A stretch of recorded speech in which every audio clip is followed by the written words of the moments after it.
So the last one I was taking something very complex and kind of trying to simplify it, but there's a lot to it. This one I'm actually doing the opposite. This is a very simple map and I'm making it complex.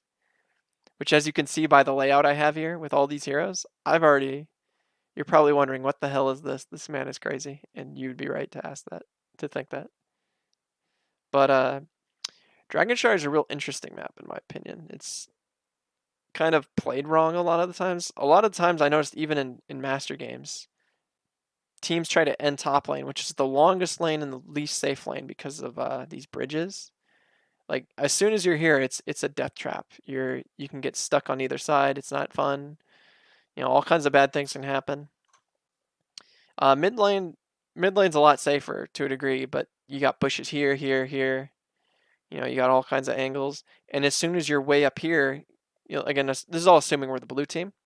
As soon as we're up here, you know, they can attack from, you know, 4 different angles. That's pretty hard to deal with if we don't know where they're at.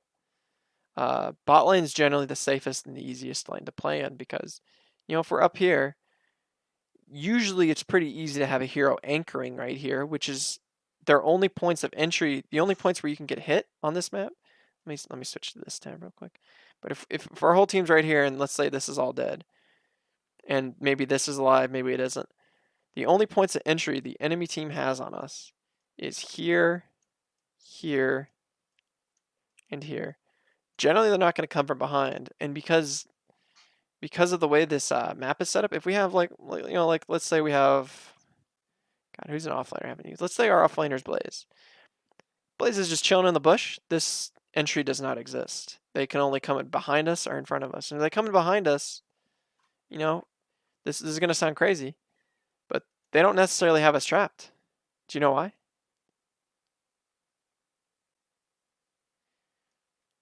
The answer is we can go this way. And if we've taken this, additionally, we could even go that way, which means they can't get to us as easily. Or if they do, it's an even fight. I'm kind of going to the end to get to the beginning, basically, with this. But the reason bot lane is the win lane is because it's the safest to control, and also it's the easiest to end on. Because I'm spoiling the ending, but basically telling you what Rosebud is as the movie starts. But these 3 camps, they're so much better. Like these 2 camps, they're nice, but these 3 camps are better than those 2 camps, and it's also a much safer lane, and it's pretty easy to stay in control when you have this. Whereas if controlling top is not safe at all because this whole side is exposed, whereas this, not exposed, or at least not much because you have a bush, and it's so hard to reach someone who's playing safer. So, kind of the analogy I like to always use with this map is there's 3 roads to ending. You can end through all 3 lanes. Like I just said, the bot lane generally is the lane you should be thinking about ending. But I always say the top lane is like a town road. You know, it's slow. You can't go faster than say 40 miles per hour.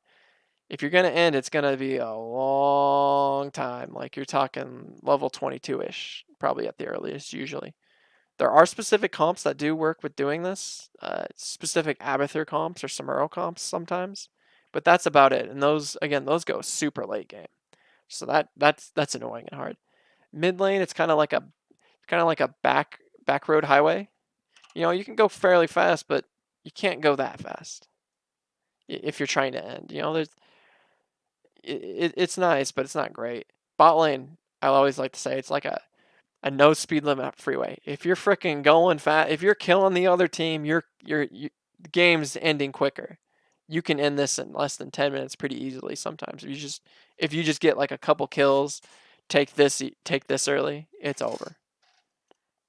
Now with that in mind, the whole point of our map strategy should be, most of the time, should be to control bot lane. Now again, I just laid out exceptions, and those are kind of different. You know, another thing I didn't mention was Vikings comps. Vikings comps can actually enable all 3 lanes to end, which is kind of the annoying part because it opens 3 different game plans you got to defend against, which is why if you're facing a good Viking, it's always good to ban him here. As much as Derivative may hate me saying that. But yeah, it's uh, generally this map I think is completely misthought of and misplayed because there's not enough focus bot lane. I'm gonna go to my other tab that you've all previously seen where I got like this hero layout and you're wondering what the heck is this? So I'm gonna kind of briefly go over all these different categories. These are kind of categories in case you can't tell. I put a heroes kind of to make it easier on myself visually and for you all. Um, so I always like to start with the tanks because the tank is the most important position. It's the central identifier of a comp's direction usually. Um, so generally there's two kind of comps on this map. There's two kind of extremes of comps. There's, you know, I have a Nubrak here. A Nubrak is the diviest tank in the game. He can E super deep. No other tank really dives with the CC he has. So if you have an Anubarak, you're probably not as good at defending this, but you can gank up here, which, as weird as it is, sometimes ganking up this map is kind of weird. If you have a or actually this whole game is kind of weird if I'm being honest, but if you have an Anubarak who's a ganking hero with heroes that are effectively very effective with the ganking hero, whether they do a lot of damage, they provide additional CC, or a mixture of the two. I mean, Anubrak can enable like this can enable a lot of stuff. If you're diving, like let's say Anubrak comes up here, kills the offlaner, and the other team loses soak. Yeah, like if you leave generally when you're doing this on this map, you want to generally leave a hero down here. So like let's say we have a that's a red team. Did it again. But let's say we have a Rainer. His whole job is just to sit here and clear the wave and don't die. If he's doing that, preventing them from sieging, and we get this kill, well, the other team's either going to have to respond to this up here, or we get free siege and we get a little bit of control up here. And if they respond up here, this is going to sound weird, but I'm going to kind of bounce everything back to this. But let's say the other team has, let's say they have a Tastar, and whoops, wrong color. Our Anubrak, our Anubrak little buddy, he does a good job, goes up here, gets the kill, comes back down, and he sees Task going up. Well, if we see Taz going up, guess what?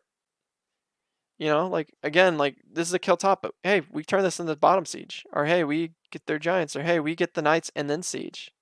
We got 3 plays open off of that, and that's part of how these Anubarak comps work, where you dive, you get a kill, or you put pressure and you force them to react to you, or you get these camps and you put Anubarak here and you have your team kind of stall here. There's a lot of the Nubrec comps. What I'm getting at are more complex and it requires a lot of moving parts. But if you're able to effectively do it, it's a pretty good way of winning. But again, it's all got to kind of come back to bot lane usually. And it's a little bit easier than the way I'm kind of describe than maybe how you're thinking it is with the way I'm describing it. But it's just, hey, one thing happens, we're doing this. We're doing this. Real simple. You got 3 options. They're all pretty simple. You just make one, go for it. Yeah, the executing is the hard part again, landing the stuns and all that. But that's one way to run it. This is a style that a lot of EU players go with. That's actually they've had a lot of success with in EU on this map. The other one, the other extreme. So that's the one extreme is the Uther, where you're kind of moving a lot. You can kind of go back to bot lane. Like it's all kind of about going back to bot lane by forcing them top lane, because if they lose the soak, they're falling behind. In which case, if they don't respond to missing the soak up here with, let me go back to the same tab. I'm sorry if I'm confusing anybody, but if they're not responding up here, and let's say we have a Sonya with our Nubrak, like she just free hits this. She can free do that. She can maybe even free double soak while our 4-man's down here, and they're probably having their task rotate, and we can control both sides. That's kind of just again move. There's a lot of movement. Usually you want a hero paired with them. I think like a good example would be like a Kerrigan or a Malf, someone who has like a follow-up CC, whether Kerrigan stuns or Malf roots. Good stuff for that. But does that kind of make sense? The first direction. The second one is going to be much easier. So if you're confused here, don't be scared. This is kind of a higher level thing. But the second comp is much simpler. I have a question on Yeah. that. So if you send, say, the tank and 1 or 2 others up top to get the gank on their offlane, right? Yeah. They're gonna know the entire team's up there. So what's to stop them from just counter pushing bot or invading your siege and getting a free tower? So I kind of laid that out with the Rainer. So the Rainer, where's the shooty boy? The Rainer just sits here, and his whole job is just basically sit at or behind the gate and just clear the wave. are shoot them safely. But if they don't respond top, can't they bully him through the lane? If they don't have a wave and they're taking tower shots, you can just keep shooting them. Generally, what you want to do is leave a ranged hero. They can shoot at the ranged hero, but they're not going to get. They'll get auto. Like if your ranged hero is behind the wall, they can't do anything more than auto attacks, or very few spells go behind walls. Would a sustained damage like Raynor be the best option, or maybe something like a Chromie that can do a crap For ton of defending damage? the wall, Yeah. Chromie can do it, but she's not as good at wave clear. Generally, you want your wave clear hero down here. She's okay at wave clear. She's more of a siege sort of hero, like long range poke siege and burst damage. Isn't Junkrat a good one too? That Junkrat I've is a heard. fantastic one. That is a good Yeah. answer. You have made the coach very happy. Junkrat is the freest answer because if they step up and you boop them over, you get a kill. And then suddenly, if you boop someone over and they die and your new breath's coming down, well then it's a 3v4 and they're not even going to be able to respond to where I told you two winning situations. Did they respond, you get this, or they don't respond, you get this, or you double soak. Now you get both of them. You get to have your cake and eat it too. I've actually I know that play sounds crazy, like, oh, that doesn't happen. I had that happen in a real match where a teammate did that. I think he did that like 3 straight games on this map, and it was incredible. Or not with the new rack specifically, tank, but we had like plays similar to that, and it was like, man, he got us a free kill, and we already got a kill. We're like, the game's over. Like we just free rode the game, right? Yeah, the other example I was gonna say though, did I answer your question though? Yeah, that was great. But Thanks. yeah, just the wave clear hero. Uh, the whole point is just to not prevent them from doing anything. If his job is to stop their heroes, or if they do something to minimize it. The other option, the other like extreme I would like to mention is Uther main tank, and this is the exact opposite. Instead of going everywhere, Uther's just like, you go on here, I'm gonna stun you, I'm gonna stun you, I'm gonna stun you. He's mounted, he's sitting in that bush, I'm gonna stun you. You know he's there, and if he's not there, he's there, or he's there, or maybe sometimes he's here, but generally he's just mounting. He's like, I'm gonna stun you, I'm gonna stun you, and then you have swallow up CC, kind of very similar, setup with how you want to do it. Ironically, both are really great with Kerrigan, which I'll get to that in a moment. But generally with this type of comp, uh, so the other type of comp, generally it's okay to have like this is more advanced than kind of let off the road, but generally having like a lane dominant hero can be very important. But with this kind of comp, if you can get a double soaker, I know this is kind of weird because people don't play him this way, even though I disagree. But Rexar, I know a lot of people play Rexar to be a lane bully on this map, but I actually find Rexar to be in a lot of almost kind of counter. Some people think it's counterintuitive, but it's actually very intuitive because the hero is basically Misha, not Rexar. If Misha's leading the way and getting you, she's getting you vision, so she's right here, and then you rotate Rexar down here, she's right there, and then you're rotating Rexar down here, and then suddenly she's right there. You basically don't have to face check because she face checked for you if you don't have vision per se, right? Like of one hero, and it's safe to rotate. And Rexar can double soak, which again sounds counterintuitive because everyone's like, oh yeah, they're just gonna leave Misha up on the point and just hold the lane, which you can do. But if you're doing this, which a lot of people don't expect, it's actually super free as Rexar, which is again kind of throws people off. Sonya can do this, Malthael can do this, a lot of heroes, Urel can do this. Basically, most offlaners can do this. But if you have an Uther, if you have a double soaking offlaner, it's it's a free, it's not a free game, but it makes it a lot easier, especially if they can do it safely. I just brought that up because I think Rexar is really good on this map, not just for point control, but for that. Also, kind of going off the Uther comp that I'll get into later, but ganks are huge here too, where you get a wave clear advantage, and you see, hey, there's only 4 down here. I see the offlaner up here. Yeehaw! You can trap them in here, right? It's a big play. Or even if this is dead, or even that's dead, you can cut them off here, or you can cut them off here. 5v4, no man's land, you win the game. Easy. But yeah, with Uther comps, you just stand here. Kerrigan's great for CC, or you could just have like a Li Ming just throwing spells. Someone mentioned Chromie earlier. That's a great one. You hold their W and her Q for when the Uther drops. Bam, start chucking stuff. Like let's say their tank is a Diablo, and he's like, ow, that hurts. and he runs away, well, guess what you can do as Chromie now that this space is free? You can be real obnoxious and put a time trap right here. And then suddenly your area of safety is way bigger. Because if they go right there and your Chromie's right there, they're not going right there. You time trap them, and then Uther stuns them. Free game. But yeah, the whole point of the Uther, I'm kind of mentioning the stun aspect, but the healing aspect is another huge one with Uther. You can do a bunch of healers. Let me actually go back to this. This is kind of this kind of looks crazy, but let me just kind of, so these are like the tanks, but the healers, like, these are kind of the 4 healers I have highlighted as like the basic ones that are generally not universally good, but pretty close to universally good. Brightwing, Lucio, Malfurion, and Stukov. You could literally just stick one of them with him, and any problem you have, like, like Lucio and Brightwing, both kind of sustain, not sustain over time heals, just slow heals for everybody, group heals. But they don't have real big burst. Well, what does Uther have? He has burst. He covers their entire healing weakness. Like, he provides armor. He provides huge burst heals. He can heal multiple heroes. That's offense and defense. You've got both sides covered, all in one. So, like, if you're Lucio, you're like, oh no, I don't have a cleanse. Well, Uther has a cleanse. Oh no, we don't have, like, we can get bursted. Well, not really. Uther's gonna heal you. Uther could go Divine Shield and just completely save buddy, or he could go Divine Storm and just completely blow up somebody. Like, that's a bunch of options, and you can just control this lane based off just that combo.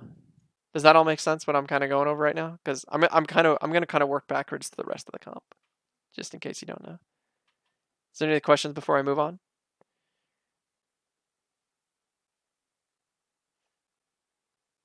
Right. So those are kind of the 2 extremes of tanks. Stitches is kind of like Uther, but without the whole stun aspect. Garrosh is kind of the same. You can gank as Garrosh, but it's a little harder. Arthas, you don't really see Arthas main tank or offlane much anymore. Well, I guess you see more as a main tank, but not on this map. He can be pretty good at controlling the point, but again, all you have is the root. Generally, you'd need something to follow up, like a Maiev. Johanna kind of sits there. She's not a ganking hero, really, unless you're blessed shielding people. But generally, you want to have her rotating up and down this way. I have kind of these guys kind of grouped kind of in a different breed, where Variant can kind of do both. Not as well at the ganking up here, but he can gank really effectively down here. Same thing with Tyrael. Again, no CC with him. Muradin is really good at everything on this map. This map is actually super good for Muradin. And then I'm focusing more on the tanks because tank is the most important position, and it's the one. It's not just you're not playing it. It's not just if you're not playing it, but just in general. But as Muradin, there's so much you can do on this map. You can be right here, and suddenly you just leap and you're right there. And if your team, the enemy team, you see, like, let's say the enemy Hanzo's right here. He's in kill range. You can absolutely just, you leap right here. You throw the stun bolt. Bam, he's stunned. You go there. You're body blocking him. You got whatever DPS you want. You got a Lunara. You got, I don't know, Jaina. He's dead. He's gone. You can't get to the wall. He's dead. It's insane. Like, the walls are huge for Muradin here. You can leap there, leap there. This map has a ton of walls, and he just they're not there. It's kind of the same thing with the Nubrak, but a Nubrak's not as beefy. Diablo can kind of do the same thing, but not as freely because you got to queue a target. One thing I don't see people do enough on Diablo that I find it really smart. I actually see you guys on Can't Connect Suns do this a little bit, which makes me happy. Is that when a Diablo is, like, dueling down here, like, taking shots, and they're like, okay, I'm kind of stuck, but not really, and they just queue the minions. That can be really nice. But yeah, but is there any other questions on tank before I move on? All right, I kind of went over healers, but basically these 4 are universal. Again, it all kind of revolves around what kind of tank you have. Generally, I'm gonna say that for most teams, you should do more of the Uther, like these kind of tanks, or play more bot lane rather than necessarily these tanks. Because again, Murd and ETC, they're very good down here, but like they're very good down here. So is Uther, but it's just a simple style. It's simpler, it's easier, and it's really not that hard to execute, and it's just as effective. Yeah, I would say these four just real. I don't necessarily know like what's meta right now, but these four are always just pretty good. These ones can all be pretty good with specific combos. So like, I've seen a lot of Uther Tyrande. I've seen a lot of Mouth. Tyrande is really good. Karazim's really good if you want to go full dive heavy. You know, and again, if you have like an Uther Tyrael or Uther, no, sorry, not Uther Tyrael, Uther Karazim, neither of them's gonna heal a ton your team, but hey, they're both gonna heal enough combined for your team, so that's not a big deal. Whitemane's really good at mitigating into burst comps.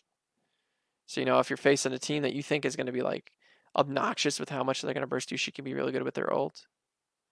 And obviously Deckard with his potion, similar. Whitemane with the anti-heals can be really good for blowups. Kind of going to offlaners, pretty much every offlaner. So these are pretty much all the offlaners. This app doesn't have Hogger or Imperius. Imperius would also under tanks would kind of be both, but he'd be better. He'd kind of be closer to the Uther. He'd be really good down there, rather than offlane. He's not very. He's kind of lacking as an offlaner because he doesn't have necessarily great wave clear. Now if you go his wave clear town at 7, he can be, but that's a very specific situation. I'm not saying all these offlaners are really good right now or anything, but these are generally offlaners you're going to see. Artanis is pretty decent at dueling and controlling the point. He can also double soak, and his siege with the amateur opponent is insane here. Also with amateur opponent, you can basically get this camp at 1 alone, which can be huge if you have someone hold. And kind of going on a little bit of a tangent, but if you get this camp and you just you get this camp as Artanis while someone else maybe catches a wave for you, top lane once, and then you're pushing with it. You say he gets healed up, like he has his healer helping him, and you shove with that can be a big play. Not because you get this necessarily, but if you force 2 here, so it's kind of going back to a continual theme that we're gonna have. It's all about going this way. If you force 2 heroes up here, like let's say the other team sends their Kel'Thas up here to help their Thrall, and maybe they send another. Like if they send that, we're running this lane down. We're either getting this, we're getting this, which is huge. But whatever the play we're gonna do, it ends with us. This wall must die. This wall must die.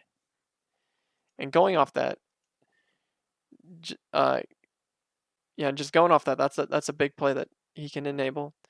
Blaze isn't necessarily. He's probably more of a tank on this map because he's not very good at holding the point, but he is good at double soak. He is really good at ganking too. Chen's really good at holding the point. He can't really double soak. D.Va can double soak. I don't think she's necessarily the best at it, but she's pretty good at it, and she's really good at dueling, and she's really good at ganking on this map. There's some great D.Va players who I've seen who have made just insane gank plays where they just body block you. I saw a D.Va body block. I was in a Stormling game where I saw a D.Va on my team body block someone. They threw the mech right here at this, and they caught it right there, right where the other team couldn't go, and they just died. It was beautiful. It was one of the best plays I've ever seen in a Stormling game. Sorry, that was a tangent. The Haka is insane here because he can double soak, but the thing is that if he's up here, if this crazy little dinosaur is up here and you have numbers right here, like, and you see this invade, kind of like what I was saying here, you see this invade, you fight that, you win. If you see 4 of them, if you see 4 enemies in this area and your 4-man is right here, you dig here, they are dead. You don't even push a button. You just like sit there, just like, hey, I'm here. I'm just a big body. Someone's dying. This fight's over. Like there's all kinds of huge plays. If this is dead, and you're Dahaka, and anybody's right here, and you dig, and they die, great play. Like there's so many dig plays that you can make off this, especially with the lead that just close the door. And he's so safe because he's so beefy. He's so busted here when you're playing him right.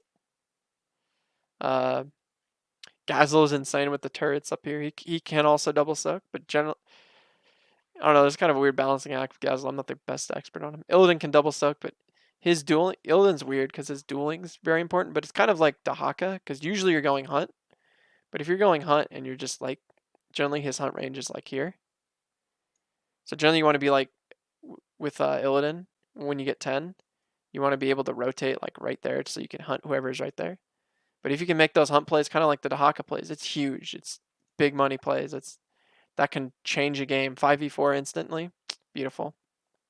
Leo's really good at double soaking, pretty good at controlling the point, but double soaking is his big thing. His entomb ganks are huge. If you can get someone entomb, that's huge. I put Murky here, but there's this crazy Korean strat with Murky where they have him where Murkies would clear both lanes and then gank, and whether or not they get a kill, they'd die to towers, so they'd get up here to catch the wave. It was hilarious. I'm sorry, it wasn't Korean, it was Chinese. Malthiel's really good at controlling the point and double clear, but again, he's vulnerable to gank. I kind of already went over Rexar. Samarella's really good at running this lane down. Rag, Lava Wave can be huge in a lot of ways. If you Lava Wave at the right time when you're going like bot lane or mid lane, you can like create so much chaos, especially bot lane. Thrall's really good at dueling. Sonya, and that's about it. He doesn't have great wave clear. He's only dueling, and he's only good for dueling up here and for team fights, which he's really great at. Sonya's kind of really good all around. Good at double soak. Good at controlling the point. Urel's good at just surviving. She's not really going to win many duels usually, or at least not quickly. But her gank power is unprecedented. Zul's, I'm sure we all know he's double soak maniac. But the big one I want to get into are kind of this group. Before I do, I want to quickly go over these guys though. These are I like to call these the gank heroes. Medivh is very hard to play on this map. He's very hard to play in general, but effectively ganking without losing soak, especially since you're essentially sacrificing one of your DPS for him, means that your other DPS is either going to have wave clear or you're going to have to like Johanna or something like that, or some insane double soaker. But it's kind of hard with Medivh sometimes to translate kills up here into siege down here, so that's kind of why I would say not be shy with him, but be careful. He's kind of hard to draft on this map sometimes. I put Nova just because she's a ganker, but we all know what Nova is. Genji can be so annoying on this map with gank. Again, you need a wave clear hero bot lane, but going bot mid or an offlaner who's going bot mid, but you need a wave clear hero down here regardless. But if you have a Genji just up here annoying the other offlaner and then able to leap, I believe he has the mounted leap where he can like leap from here to like use his D and go from here to there and the cooldown's done. Where actually a better spot would be right here. Be like right here where if he leaps and suddenly he's right there and he's just on you. That's so insanely annoying. If you have it's kind of like a Nubrak where it's really high level, but if you're able to effectively do that, you can really slow people down. It's more anti-macro than macro, but it's really good at denying. I don't even think I have to explain Valeera Zeratul very much. Valeera is more kills, whereas Zeratul actually has really good wave clear if you go the Q talents. Yeah, he's really good at controlling. They're both really good at controlling vision, especially Zeratul. But with that, I kind of want to get into these. These are the big ones right here. These DPS. So I kind of categorize them. These are like the hyper carries. These are the melee damage. These are more of the mages. I know I put the long range mages. I should probably put Chromie. Actually, Hanzo's in the wrong category. He should be up here. Yeah, these are more like the long range kind of magey type. Not necessarily. These are kind of the intermediate range. These are the intermediate. These are the kind of the long range duelers. These are the close range range duelers. But just kind of in general, the hyper carries right here. Vol is really good at just kind of staying down here shooting people. That's generally where you want to just shoot. And you want to translate, if you're playing Vala, like again, we're blue team, we're going this way. If you're playing Vala, you want someone on the shrine. So again, I'm just going to bring up Uther because he's basic. You want someone on the shrine who's just here, maybe providing vision, and she's just shooting at people, shooting at the wave, and then transitioning. She transitions from here to there, and then she's shooting the wall. Just bang, bang, bang, bang, bang. Which, by the way, spoilers, but going here on out with these DPS, it's all going to be out shooting the wall. Tracer, kind of a different story. Just wandering around. You want her deny. Kind of like Genji, except a lot easier in a way, because she doesn't go as far and she's easier to which is kind of easier to play with in a lot of ways because it's not as much range. Zul'jin, kind of same thing as Vala, but not as much range, not as much siege. But you know, that's kind of just what his kit is. These four, this is where I'm gonna get really not technical, but like big brain. Let's see, let me look at those four again. So it's Jaina. This is where I'm gonna ask any DPS players here. I'm gonna say, hey, this is something you need to incorporate in your game right away. This is gonna like make you on this map, and really a couple maps. Like I would say this also applies to BOE. This is gonna make you like your game. This will like put you up a rank. Like this can literally, this one thing can literally put you up a rank. That's how highly I'm gonna say this. The best thing you can do with these heroes, if you have control of the shrine area down here, if you're playing Li Ming, I want you throwing W's at this wall. I want you throwing your W's to where they hit, like right here. And the reason for that is we want that wall dead. We want that wall dead so fast. We want those towers dead, because with these towers, there's effective safety ranges right here. But without it, the effective safety range is right here. If pre 3 minutes we can destroy their wall, the game is very hard for them to win. Their odds of winning should probably be less than a third, just because we destroyed their wall. And if Li Ming, if you're throwing your spells here, like again, like you're not fighting as much. If you're just like throwing, like, or you know, in between a fight, like, hey, we want an engaged sword, like a skirmish. They took some damage. If you're hitting these walls, this map is free. This map is so free. Tempo Storm was one of the best teams in NA and HGC. And Fan and Som used to actually have races to see who would do more damage on taking out the first wall, because that was that important to them. They needed to kill it. They needed it to die, because as soon as they killed it, the game is open. You know, because once you take this, it's so easy to take the well. And if they take the well, they don't have a tap. If they don't have a tap, again, their safety range is like right here and then over here. If suddenly they're over here, they got to go a while to get here, and they probably don't want to go there, because if you got a beefy tank and they're coming this way, you know, like let's say we got a, let's say we got a Diablo and he's got full souls. Damn it, I chose the wrong color. And he's going this way. He's just so beefy. He's eating the tower shots. He can eat the tower shots. You could die. And then your team loses that. It's really that simple. You take the wall and that can happen. But yeah, as those, I just deleted them, but as these mages, I want everyone here who plays these characters to absolutely just wail on these walls. It applies to BOE too. If you can do that before the first objective and just kill the first wall, you are making absolutely huge plays. Better than, like, this is actually better than kills. If you're doing this, task 2, like if you're throwing task W's, you're just hitting this in between waves, in between hitting heroes. Like, yeah, you'd want to kill heroes so you can do this. But if you're doing this when you can't get kills, this is almost as good. This is the best thing you can, this is huge plays. Unless you're missing wave clear, which sometimes even if you are missing wave clear, if you can like confirm this is huge, because they're safe. Like as soon as they walk up here, if they are up here, they have to be all the way back here. There's this area where they're behind. If again, if like I was mentioning the offlaners here and what each of them did. If you're an offlane right here, I want you thinking about this. If your DPS is doing this, and you're playing, Leap Sonya, and it's just level 10, you just hit level 10. Oh man, you were leaping in right here, baby. This is free play. This is game is like kills, free kills, and then off that, hey, you get this. Maybe you get DK, but really the key is they get this. Game is game is in our control. They have to win 2 fights to even probably make it even. Easy game. Like they have to make the plays. We don't. We basically cruise to victory. Can we put Gul'dan in that group? Huh?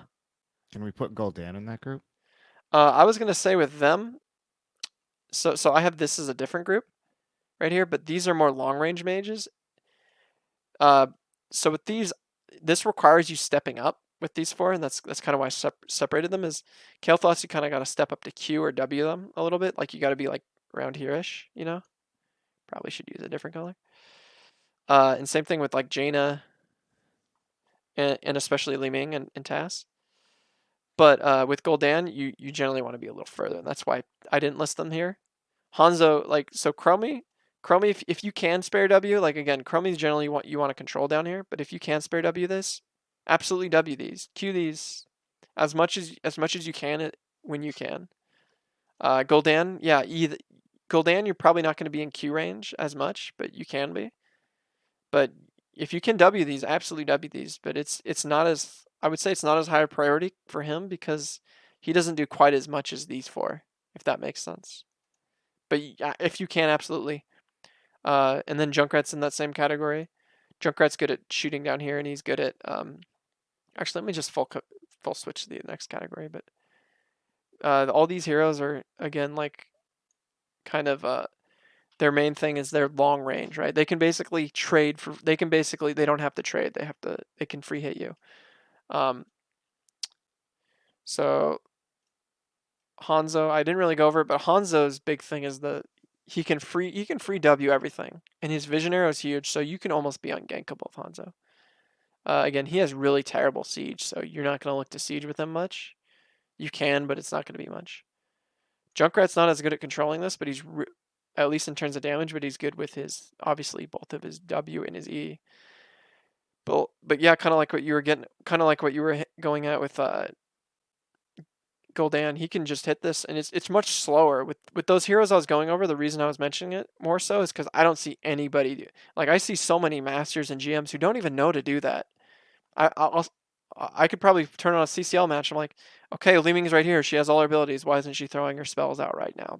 They'll be back up in 6 seconds, and I'd be frustrated because it's like, man, I know it looks like no damage, but you do that 5 times and that tower's 2/3 dead, right?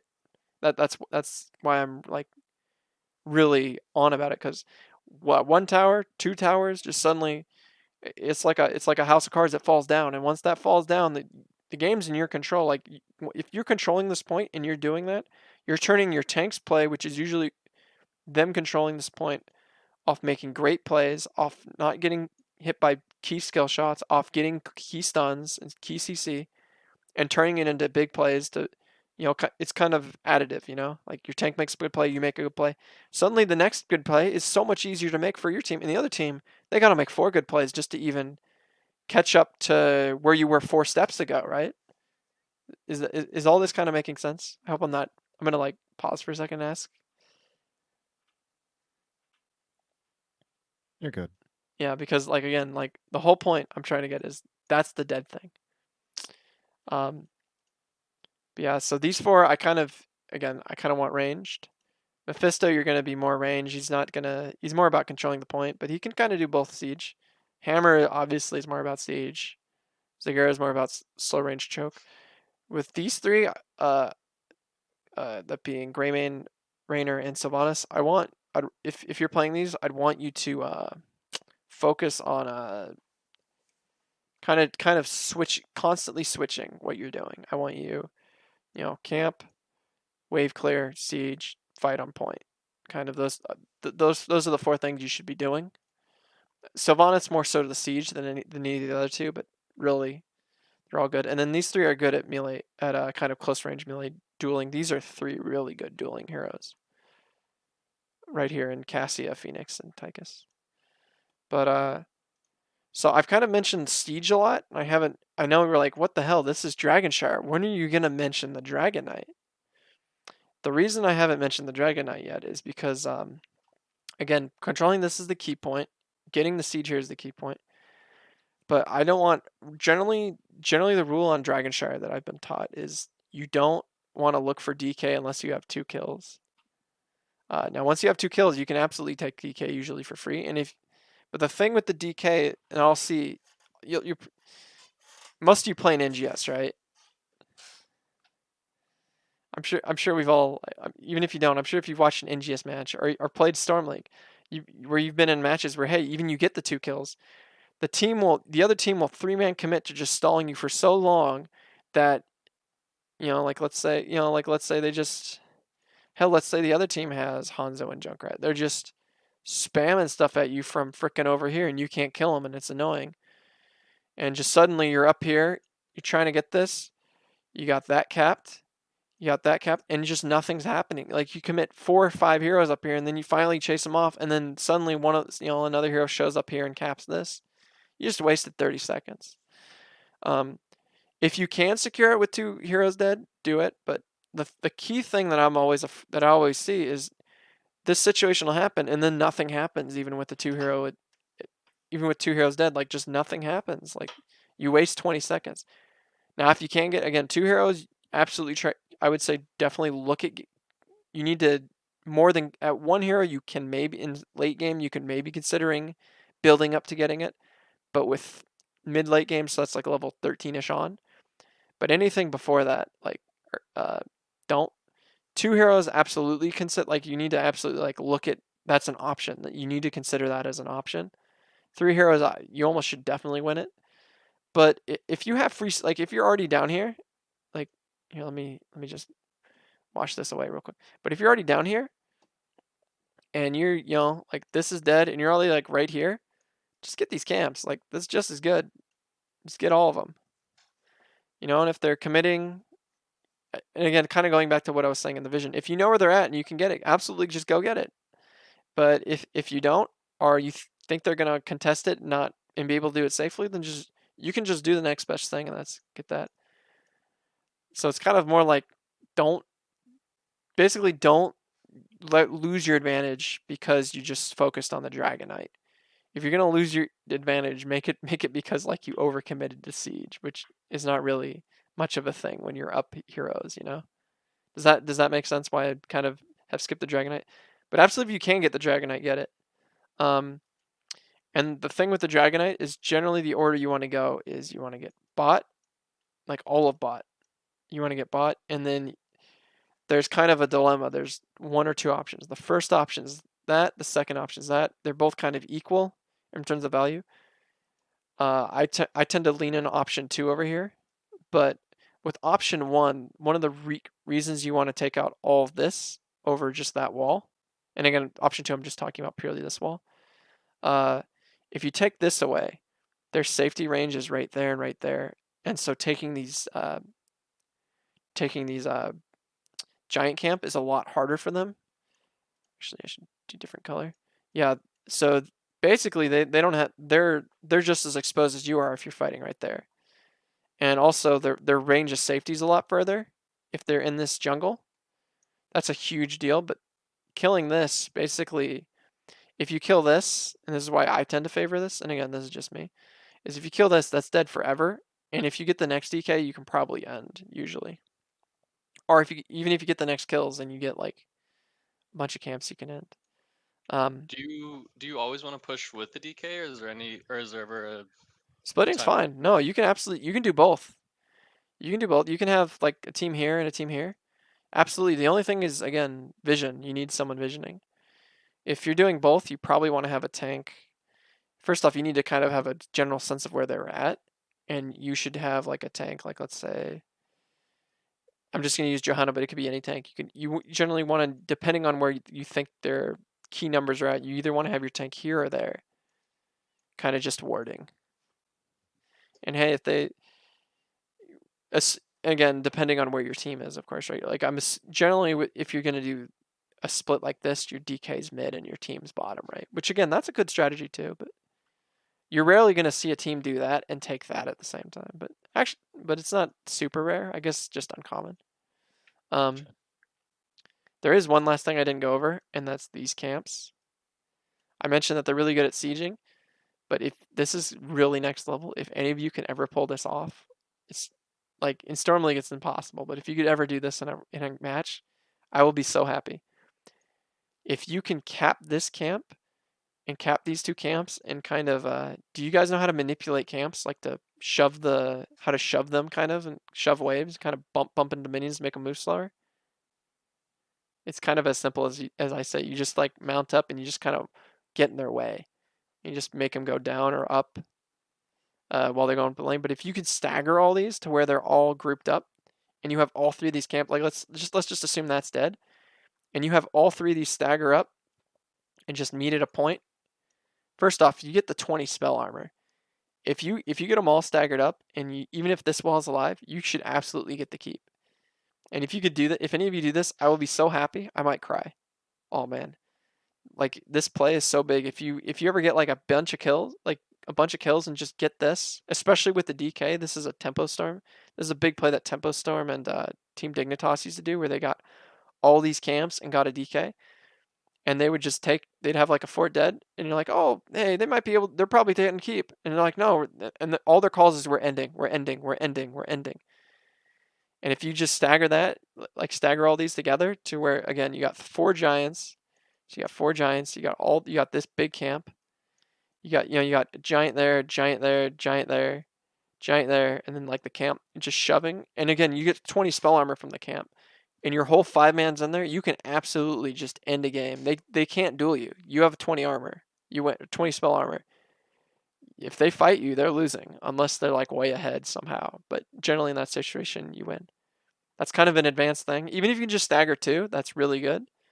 And play kind of keep away in the camp. Just take it slowly, unless like you see an opening where you got to go fast. But that's a huge play to win off of. Does that kind of make sense? Like staggering it and kind of grouping it. It's a little hard to do. Because you have to tap this one first and then kind of cap these 2 at a similar time. But you can kind of get away with being a little off with it if you just push these ones a little bit, and you kind of maybe take out the top tower before they get there. I know I throw a lot of information at you, and that last one might not stick, but if you can do that, it's like again, like this is a situation you're like, oh yeah, maybe they end, but or maybe they get keep. They probably get keep to where no, we're definitely ending. That's pretty much all I have though. Was there any questions you guys had? Unless you want me to get like anything super specific, because I can get super specific.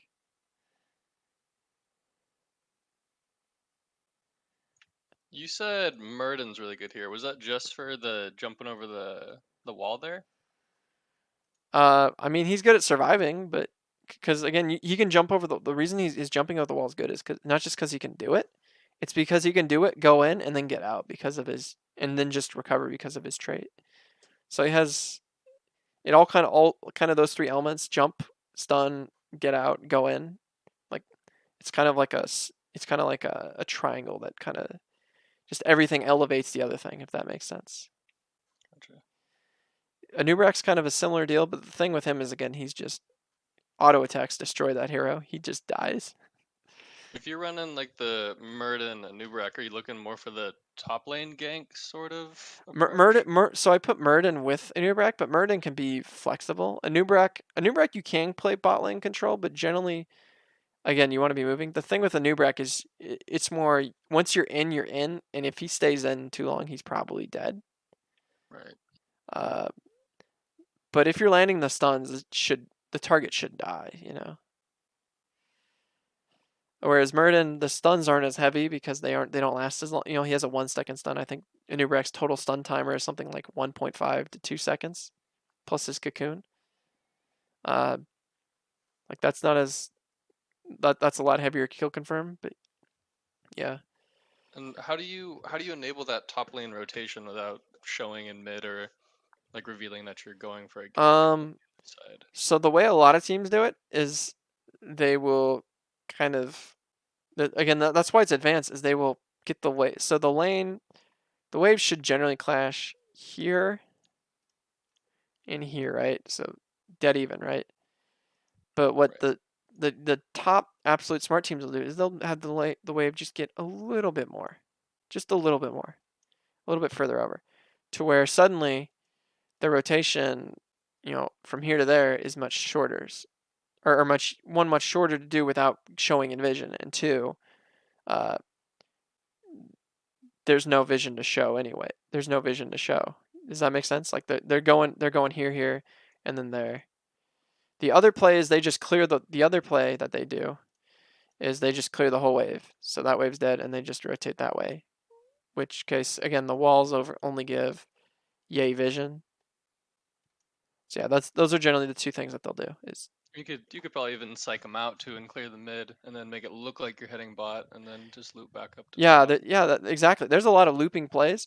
If you bait them into thinking they can only stay top, and then you clear, like I've seen this play a couple times where, as a Nubrak, they'll show top once literally just to scare them because they don't think there's a shot at getting a kill, and the offlaner just stays up here. They will maybe they'll pull their offlaner, and their offlaner will come down here. They'll clear the wave, and then they'll have a Nubrak Beetles just tank, and they'll take a tower, or they'll take 2 towers, and then suddenly again this whole, or they'll do it, or maybe they'll do that a couple times, which again, that's why this is so hard, is it takes doing it so many times. They'll take the whole, they'll take part of the wall, they'll take the whole wall, and then suddenly, once the whole wall's gone, what's the enemy vision? What's the enemy safety range? The enemy safety range is like right there, and the enemy vision is like right there. That's way, and the wave is probably naturally just going to be clashing somewhere, about there, right? So then this alley's all the way open, like almost all the time. If that makes sense. That's another reason why, like, so I know I mentioned the DK 1-2 situation. In that situation, you have a Nubrak, you almost always want to take 1 for that reason, because just the free gank, the free access, and even just like even steal, like even if like an invade here is so much easier because their safety range is gone. Their safety range is, here, and even there it's not too safe with the Nubrak because of his straight in there, and that's a screen away. That's a screen and a half away. And is he like the tank for that style of play? He just has the furthest dive. It's the most heavy commit. It's the highest risk but the highest reward. And again, his beetles also enable him to go under buildings, which other heroes don't have. If that makes sense. I'm sorry. Yeah, what was your question? Oh, sorry. Didn't mean to interrupt the tangent. Involving with the vision when taking the towers, because where the wave will naturally crash, you said. Yeah. So if they start catching the wave or pushing it out a little bit, is there a point where you'd want to freeze the wave back on your side to deny XP? Or this may be all like. Are you talking about bottom wave? Bottom lane? You were showing the mid wave, for example. Yeah. That was more specifically for the Anubrak vision. Okay. I mean, you might want to do that if you could freeze the ideal to freezing to deny XP mid lane. It can be beneficial if your goal is to like, again, assuming we're the blue team, if your goal is to like maybe gank, like maybe if they commit to, if the wave's crashing right here, and they're just outside of tower range, if they have to step up right here and we're looking to get kills, absolutely this can be a great play. Like, that could be a good call. But the key with that is you'd probably want your offlaner involved, in which case your offlaner would loop down here, and you'd 5v4 and probably just target 1 or 2 targets, get kills, or try to get kills, or at worst get health bars. That can be a play. That absolutely can be a good play. The only problem with freezing mid lane is freezing requires a lot of focus and a lot of focus, concentration, and kind of time commitment. And that, I'm not saying don't do it. You should absolutely, if you can do it, absolutely do it. But the key goal should be controlling bot lane. If you're doing that and losing bot lane, and they're getting like again, freezing bot lane is probably not as good generally. Kind of just off of that, because if you're freezing bot lane, they generally should be hitting the towers, like what I was telling you guys to do with Li Ming, and like Li Ming, Kael'thas, Jaina, and Task, I want you guys hitting waves. If they're freezing the wave on you guys and you're just hitting the towers, guess what? They're losing the game because they're losing bot lane. But yeah, kind of on that note, don't on bot lane, if you can do it and get away with it, that can be good too. But again, that's kind of a tangent. But if the mid lane freeze is causing you to lose bot lane, I would say it's not worth it. Kind of to get back to your point. But if you can do it and not lose resources, absolutely do it. Do whatever you can to get any small incremental advantage that annoys them.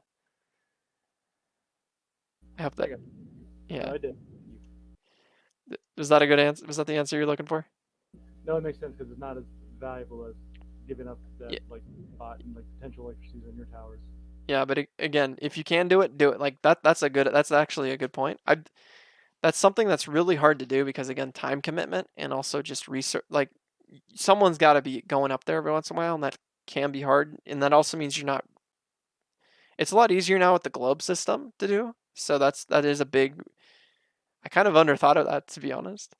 But like with the new globe system, where they even stick out even longer, it's a lot easier to do. But again, you got to have a hero going up there, and that can be an issue. It can be. if you can communicate the soak mid lane, kind of where like you have an offlaner who kind of wanders down there every once in a while and grabs some XP while not killing the minions, or maybe just killing a couple to maintain a freeze. And maybe like a hero down here sometimes comes up here and they kind of just rotate. They both go like once every 30 seconds on like a 15-second. One goes every 15 seconds, the other one goes every 15 seconds. Or they both go like 15 seconds apart or something like that. That can absolutely work, if that makes sense. Yeah, maybe on another map you could stack the wave on top of that after clearing the frozen lane. Yeah, again, the only problem with the other problem with that is you do lose vision, and that can be big. So the offlaner part that I mentioned might not always be possible. And your tank is gonna your tank's probably gonna be the one actually catching the soak without clearing. Potentially. Just because they show, and then your team's back here. Your team at that point would know to, hey, pull back your 3-man, and then they grab it and then they come back down. But yeah, that requires a lot of time commitment. That makes your windows smaller. So there is a drawback to doing that, but that does deny XP or at least it should. And if it's not denying XP and they're walking up, that does again open up the kill potential. Which again, if you get the kills, I would say if you get a kill off doing that, I would say you should kind of stop doing it, because you should just go immediately out of that kill to, okay, we are going to hit this building whether we get a camp and then do it, or we do it just right away. Or we're getting DK in doing that. If that makes sense, kind of the next step down the line. Yep. Yeah. Yeah, everything with a kill, by the way, in case I wasn't communicating this effectively. I want you hitting that thing.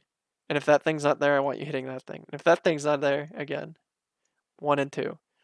If we can kill, and then after like after 1's gone, suddenly it's like 1 or 2. Suddenly that's 1, and that's like a distant second. Although again, getting this isn't bad. Getting this is absolutely risky. I didn't really go over this, but again, I kind of did at the beginning, but that drawbridge, that thing scares me.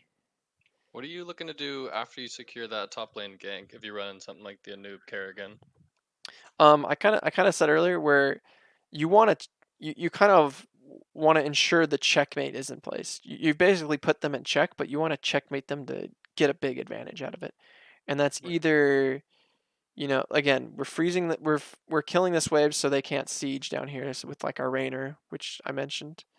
But generally we either want to siege up here while they do nothing, or we want them to come up here and then we siege bottom. We would prefer to, but we will take this is option 1, this is option 2 for what they do.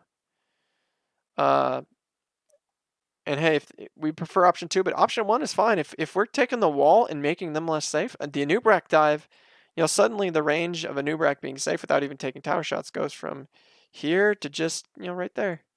Suddenly, like that offlaner can be like, oh man, I don't even want to go. Like the offlaner is just thinking, man, this bridge, I don't want to go past it. I just don't want to go over it. And then suddenly that's permacapped. Which it's not really an option because of the rotation time from their 4-man. Huh? And you wouldn't really look at mid because they can rotate there too quickly. You could look to mid, but the thing with mid is you're not going to get as much. Basically because the rotation isn't as long. Like the reason why you generally with siege you generally want to be on the far lanes and not the mid lanes is the mid lanes they can this rotation's not that long for them. Like going from here to there is not that long. Going from here to there is very long. Right. And that's kind of like you could get some mid. Like if you were to have like more of an not an advanced play, but if you were to I guess what you're saying is if you could get like your top laner just free hitting that and then have your ganker, your Anubrak, your ganking DPS and maybe your healer or not, up here and then soft sieging this somewhat well. Yeah, you could do that. You could double up, but I think it might be it kind of depends on what the comp is. A lot of this kind of comes down to feel, and after you do it, it's always good to go back into especially in coordinated play, going back to the replays and looking, hey, like let's see what happened and what could have been, like if we got the like if we could have gotten the siege here, what could have happened, and maybe go with that over, because again it's comp specific, but if you could if you could ideally get both walls, that'd be great, but that's probably not going to happen early. But if you can, absolutely. Would you want a bruiser with pretty high siege if you're running something like that? Because I don't think Kerrigan or a noob. Bruiser up here. Yeah, for the siege value. So you just want to no, because by the time you get the bruiser, they're probably going to be up. You want to just get the free siege. If you want to get no. I mean, would your offlaner, would you want something like a hero that has high siege damage for? Oh, for the bruiser? Yeah. It all depends. That's an it depends thing, but usually yes. It depends on what your comp wants. Like most of the like I listed basically all the bruisers here. Most of those are pretty good siege heroes. Like I'm not really seeing anyone that like is bad. Like none of these really are like bad siege heroes. Like who's the worst one here? Probably Chen, and Chen's a pretty good siege hero. He also has like abilities that make him basically immune to. He has an ability that makes him immune to tower shots, or talent that's immune to tower shots. So like none of these are bad options at siege. Gotcha. I was thinking Dehaka, but I feel like of the bruisers, he'd probably be on the lower end. Yeah, he might be the lower, but again, his dig. That's like once you take this, if they're there, they're dead. It's dead. You dig. You just you're a fat body there. 5v4. GG's. Right. It's so fun. I know. Are you a Haka player? No, I'm a tank player, but I'm also the drafter for my team. So I'm like trying to get an entire like draft out of the top lane gank strategy. Oh, if you want an easy comp, I mentioned Kerrigan a lot, but if you have a Kerrigan player, Kerrigan Uther is the freest comp. Uther stuns him, and then Kerrigan literally can't miss. It's so free. Gotcha. That'd be more of a bot lane control. Kerrigan is very flexible on this map. She's in general a very underrated hero with her kit. Maiev can do kind of the similar things, although Maiev has better wave clear and not quite as much like single target burst. More her stuns and stuff is more group. Yeah, I threw in Butcher and Alarak, but they don't have as good as wave clear, but they have absolutely the kill potential. They're just kind of weird. I didn't really go over Deathwing on this, by the way, because he's not on this thing, this coaching tool, which, by the way, I'm going to link it in the Dev Day questions, just in case anyone wants to go over it. They have all the maps, although Warhead's still the old one, but I think it's still the same layout. Yeah, it's an incredible app, and it's just fun to look at it sometimes. It's like, I wonder what if I did this or this. And then like drop kind of strategies. Yeah, I would say Kerrigan, like a Kerrigan, and then like a basic hero like a Rain or Sylvanas, Uther, and then any of these four heroes, or if you have a specific healer that you think combos well.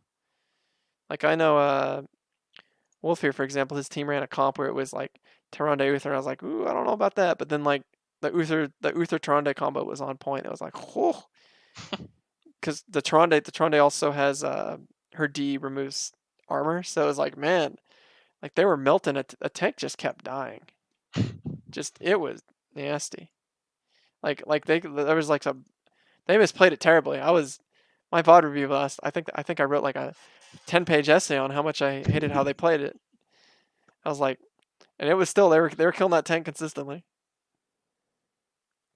But yeah, just generally, I hope if you guys remember anything, we hate this wall. If it's gone, we're happy. That wall's bad. Bad for them. It's good for us if ours is up. What I thought was most interesting is that the tank can go top lane. I never even look at top lane. I'm like, that's off limits. I don't go up there. Yeah, I would say master the bot lane side stuff, like the bot lane stuff, like I'm not sure how much Uther is played as a tank anymore. Not much. But you could kind of just do the same thing as Garrosh. Like he just kind of stands there, like Garrosh, Arthas. I know Stitches has got a rework and he's kind of crazy, but you can kind of just stand there and just eat stuff and then occasionally stun throw somebody. Yeah.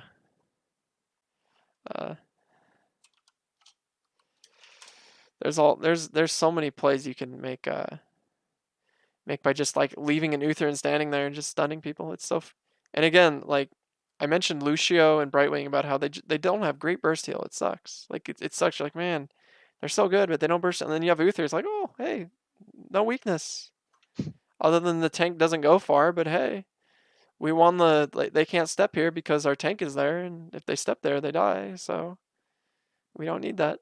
But they're the ones who need it. And you can even get an offlaner who covers that. You know, like you could get a Hunt Illidan, which normally that sounds like a lot of people hate Hunt.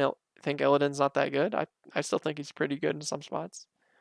But you hunt him, and then like he gets divine, shielded, and he just runs the enemy team down 5v4. If you took Uther and Brightwing, who's Illidan gonna be scared of? I mean, nobody. He lives through everything. That's the point. Like suddenly you got this. You got the wall dead, and you got this fort. Well, he's gonna kill a hero over here, and then he's gonna Q out on an ally over here, and he's at full health. No problem. There's all kind of plays with that. I think the Uther thing is so simple. Another thing I didn't mention, and this is something that Funds, who I believe is still in CCL, came up with. He subbed for my team once, and he was playing DPS, and he played DPS Rexar, and it was the stupidest thing I've ever seen. It's so good. And it is basically, so you know what I said with Kerrigan? Oh, there's so much CC in the 4-man. It's the same thing as Kerrigan. You just have like it doesn't matter what, since he has insane wave clear, you can have whatever as the second DPS, and he can like double soak, and you have a tank. Your damage isn't going to be insanely high, but the stuns, if you can time whatever stuns, it doesn't even have to be Uther main tank, it could be any main tank. But it just like the stuns, like if you get like a Garrosh, you can just stun, throw, you can have Misha. I always call it power slide because it's literally power slide, same cooldown, same length, same duration. You just power slide them, and then Garrosh can just like wait, throw, Q them, and then they're just body like if they're over here somewhere, and then just suddenly they're over here and they're dead. Garrosh's big butt's there, Misha's big bear butt's there, they're dead. Like that you're like, wow, that sounds really dumb. That shouldn't work. And you're like, no, it's really dumb. No, I just said that to my team's Discord. I was like, I want to do this. This sounds like fun. Yeah, Rexar, Kerrigan are two that are really good. A lot of teams will run Deathwing in the 4-man, whether it's tank or DPS for similar reasons. Just free when they're in the World Breaker form, just free Ws where they got that pool and it's so annoying and it slows you and it makes the tank's job easier of landing a stun if they're not the tank. Or they're just waiting for the tank to stun and then they fire breath you and they eat 1,000,000 damage while the tank body blocks you in there. There's all kinds of plays like that. Sounds dirty. Yeah, if you're gonna yell at your team anything, tell your Leeming, Kael'thas, Jaina, and all those players, just any of these heroes, tell them you want them to hit the wall so much that they. I already did. I said that in the Discord like 30 minutes ago. Yeah. I was like, I don't know if you guys knew this. That's not just this map, by the way. It's every map. BOE is a huge one. Like I said, Psalm and Fan used to race. They would almost bet money on this to see who could get more siege damage on the wall because it was that important. Huh. Like on BOE, if they took the wall at 3 minutes, they were so happy. Sometimes they would actually get, at one point in the scrims, they were mad if they didn't get it in 2:30 because they were just, it wasn't just Leeming. They're picking like two heroes like that, like a Leeming and then I'm trying to think who was like a Greymane, and they just hit the thing from range, They'd eat a couple auto attacks in return from the enemy team. They wouldn't care. They just like, we lost a third of our health. We took, a third of the wall. One wave. Next wave, do it again. Next wave. Oh, it's dead. And then you're at 2 minutes, like, oh damn, we lost the wall. If you're not paying attention, and a lot of teams don't, including at the top level. It's crazy. Well, appreciate the help. I gotta take off. All right, no problem.